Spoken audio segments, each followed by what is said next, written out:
శ్రీ గౌ నితాయ్ కి జై. శ్రీమద్ భాగవతం సప్తమ స్కందం 9వ అధ్యాయం 20వ శ్లోకం. యస్మిన్ యతో యర్హి యేన చ యస్య యస్మై యథా యదుత యస్త్వపరః పరో వా భావః కరోతి వికరోతి మృదక్స్వభావః సంచోదితస్తదఖిలం భవతః స్వరూపం. దేవా, ఈ భౌతిక జగత్తునందు ప్రతి ఒక్కరూ సత్వ రజస్తమో గుణ ప్రభావితులై అయి ఉన్నారు. మహనీయుడకు బ్రహ్మ మొదలుకొని చీమ వరకు ప్రతి ఒక్కరూ ఆ గుణ ప్రభావం అనే పనిచేస్తుందరు. ఏమండి, ఇక్కడ ఈ 3 గుణాలు ఏదైతే ఉన్నాయో, సత్వగుణం, రజోగుణం, తమోగుణం, ఈ భౌతిక జగత్ అంతా ఆవరించి ఉంది. దీనికి వేరేగా ఉన్నాను ఎవరైనా అన్నాడు అంటే అసలు సరి అయినటువంటి అవగాహన లేని బట్టి మనం అర్థం చేసుకోవాలి. అంటే ఎప్పుడు మనం ఆ స్థితిని దాటి వెళ్తామంటే భగవాన్ పూర్ణ శరణాగతులమైనప్పుడు. పూర్ణ శరణాగతి చెందనంత వరకు కూడా మనం ఆశించడం. ఎందుకంటే బ్రహ్మ శరణాగతుడే కాదా?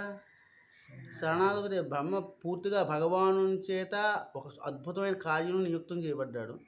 అటువంటి ఆయనే ఈ గుణాలకు లోబడి ఉన్నాడు అంటే మన వంటి వారి స్థితి ఏమిటి? అందుకని మనం ప్రయత్నం చేస్తూ ఉంటాం, కానీ ప్రతిసారి ఆ గుణాలకు లోబడే పనిచేస్తూ ఉంటాం అన్నమాట. గుణ అతీతులం అవ్వాలి నిజానికి, కానీ గుణాతీతులం కాలేకపోతున్నాం. మరి గుణాతీతులం కావాలి అంటే ఏం చేయాలి? గుణాతీతుడైనటువంటి భగవానుడికి శరణ పొందాలి. ఆయన యొక్క అనుగ్రహం వల్ల మాత్రమే మనం ఆ గుణాల నుండి బయటపడతాం. సింపుల్. మనం నూతిలో పడ్డాం, నూతిలో నుండి బయటకు రావాలి. ఎవరి అనుగ్రహం వల్ల మనం బయటకు వస్తాం? నూతిలో మనలాగా ఇంకో 3 ఉన్నారు, వాళ్ళు మనం బయటకు లాగలరా? సో బయట ఎవడైతే ఉన్నాడో వాడు మనల్ని రక్షించాలి అనుకోవాలి, రక్షించాలి అనుకుని మీదకి లాగాలన్నమాట. సో ఇది కూడా అటువంటిదే. మనం గుణాలకు లోబడిన ఉన్నంతకాలం కూడా ఈ జన్మచక్రం అలా కొనసాగుతూనే ఉంటుందన్నమాట. ఈ జన్మ వల్లనే రజోగుణం, తమోగుణం, సత్వగుణం, ప్రతి గుణం మనల్ని బంధిస్తూ ఉంటుంది ఏదో ఒక లక్షణం వలన. కాబట్టి ఇక్కడ ఇది బ్రహ్మ మొదలు చీమ వరకు ప్రతి ఒక్కరూ ఆ గుణప్రభావమే పనిచేస్తుంది. కనుక ఎల్లరూ నీ శక్తిచే ప్రభావితులైన వారే. మరి గుణాలకి దూరంగా ఉండాలి అంటే ఈ ప్రకృతి, ఈ సంసారం, ఈ లక్షణాలని ఆగిపోతాయి అన్నమాట. అంటే నేను సంపాదించాలి అనే కోరిక ఎక్కడి నుండి వచ్చింది? రజోగుణం నుండి వచ్చింది. ఇది నా భార్య, లేకపోతే నేను, ఈ మోహం ఎక్కడి నుండి వచ్చింది? ఇది తమోగుణం నుండి వస్తుందన్నమాట. లేకపోతే నేను కొంత ఏదో భక్తి చేసో ఏదో ఒక విధంగా అంటే సత్వగుణోపేతంగా నేను కీర్తిమంతుని అవ్వాలని, లేకపోతే ఏదో స్తోత్రాలు చేయాలని, ఏదో దేవతారాధన, భగవదారాధన చేయాలని కోరిక ఎక్కడి నుండి వచ్చింది? సత్వగుణం అని వచ్చింది. ఈ 3 ఆగిపోతే ఇవి కూడా ఆగిపోతాయి అన్నమాట. మరి ఆ 3 ఆగాలి అంటే ఏం చేయాలి అంటే భగవత్ శరణాగతులం అవ్వాలి. కనుక ఎల్లరూ నీ శక్తి ప్రభావితులైన వారే. మరి ఈ గుణాలు ఎవరి వలన వస్తున్నాయి? భగవదాధీనంలోనే ఉన్నాయి, కానీ ఆ గుణాలకు అతీతంగా భగవానుడు ఉంటూ ఉంటాడు.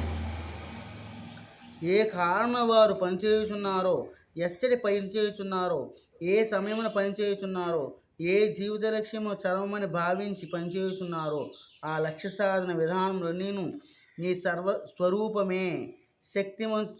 శక్తిమంతుడు ఒకడే కనుక నిజమునకు అది ఎంతయో నీ స్వరూపమే అయి ఉన్నది. మనం కొంతమంది పనిచేస్తూ ఉంటాం, ఒక ప్రదేశంలో ఉంటాం.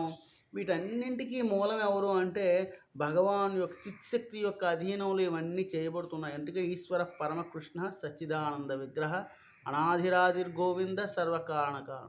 ఇంక మనం వేరే యోచన చేయక్కర్లేదు అన్నమాట. నేను ఎందుకు ఇక్కడ ఎలా ఉన్నాను అంటే కారణుడైనట్టు కృష్ణుడి యొక్క ఇచ్చ మేర ఇదంతా జరుగుతుంది.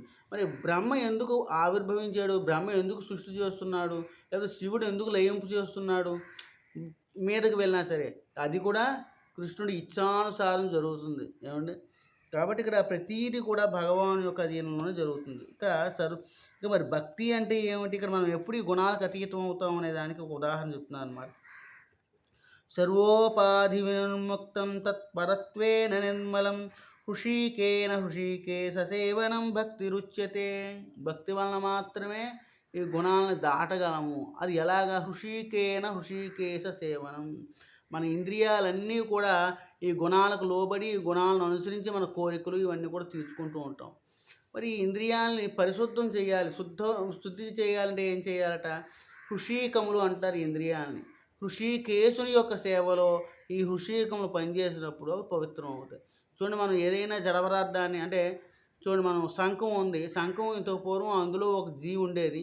ఆ జీవి బయటకు పోయిన తర్వాత అది ఎటువంటిదంటే ఒక రకంగా చూసినట్టు క్రైస్తవులు ఒక పేటికి తయారు చేసి పెడతారు, ఏమిటో శవపేటిక. అటువంటిది అది కూడా. అంటే అది ఒకసారి ఆ శవాన్ని తీసేసిన తర్వాత వాడుతున్నాం అన్నమాట. వెంట్రుకలు మీరు అన్నంలో కానీ ఏదైనా వచ్చింది అనుకోండి, దాన్ని అపరిశుభ్రమైన దాన్ని గాను అసలు మనం దాన్ని తీసుకోకూడదు, దాన్ని వెంటనే వదిలేస్తూ ఉంటాం. మరి ఎందుకని? అది అపరిశుభ్రమైనది, అది కూడా శవం లాంటి ద్విజత్వం అంటాం కదా మనం. గోరు, పన్ను, జిత్తు.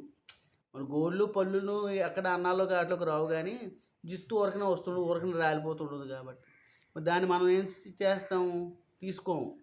కానీ ఇక్కడ భగవంతుడి విషయంలోని దేన్నైనా వినియోగించవచ్చు, అది ప్రతిదీ పరిశుద్ధమైపోతుంది. మరి నెమల వెంట్రుకలు ఏమి, నెమల ఏకలు మనం తీసుకొస్తాం, అది రాలిపోయిన వెంట్రుకలే కదా అవి, దాన్ని భగవంతుడు వినియోగిస్తున్నాం.